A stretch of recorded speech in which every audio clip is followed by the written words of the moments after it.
అందరికీ నమస్కారం. సప్త ఋషులు ఎవరో మనం వారి పేర్లు ముందు తెలుసుకుందామా?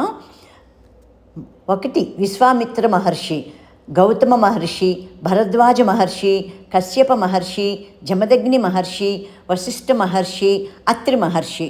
వీరిని సప్త ఋషులు అంటారు. ఈ సప్త ఋషులు మనకేం బోధించారు అన్నది తెలుసుకుందాం ఇప్పుడు.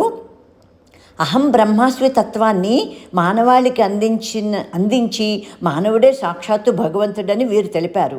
ఇంకా దైవాన్ని గ్రహించవలసింది బాహ్యం నుంచి కాదని, మన అంతరం నుంచే దైవాన్ని దర్శించాలని, మనలో ఉన్న ఆత్మయే పరమాత్మ అని, కేవలం జ్ఞానం ద్వారా మాత్రమే దైవాన్ని గ్రహించగలమనే పరమసత్యాన్ని మనకి అందించిన మహాత్ముడు ఈ సప్త ఋషులు. మరి వారికి మనం పాదాభివందనాలు, కృతజ్ఞతలు తెలుపుకుందామా? ఇది చాలా ముఖ్యమైన సమాచారమని నా ఉద్దేశం. ఇంతటి గొప్ప సప్త ఋషులు మనకి అహం బ్రహ్మాస్మి తత్వాన్ని మనకి బోధించారు. మనలో ఎంతమందికి తెలిసినా ఎంతమంది పాటిస్తున్నాము అనేది ఎవరికి వారే మనం ఆలోచించుకోవాల్సిన విషయం కదా. సప్త ఋషులకి జై.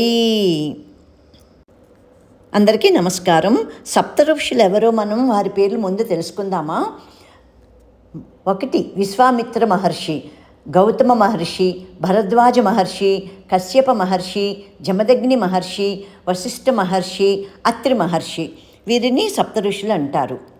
ఈ సప్త ఋషులు మనకేం బోధించారు అన్నది తెలుసుకుందాం ఇప్పుడు.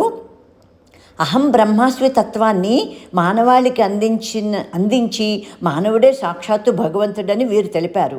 ఇంకా దైవాన్ని గ్రహించవలసింది బాహ్యం నుంచి కాదని, మన అంతరం నుంచే దైవాన్ని దర్శించాలని, మనలో ఉన్న ఆత్మయే పరమాత్మ అని, కేవలం జ్ఞానం ద్వారా మాత్రమే దైవాన్ని గ్రహించగలమనే పరమసత్యాన్ని మనకి అందించిన మహాత్ముడు ఈ సప్త ఋషులు.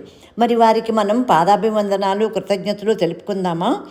ఇది చాలా ముఖ్యమైన సమాచారమని నా ఉద్దేశం. ఇంతటి గొప్ప సప్త ఋషులు మనకి అహం బ్రహ్మాస్మి తత్వాన్ని మనకి బోధించారు. మనలో ఎంతమందికి తెలిసినా ఎంతమంది పాటిస్తున్నాము అనేది ఎవరికి వారే మనం ఆలోచించుకోవాల్సిన విషయం కదా. సప్త ఋషులకి జై.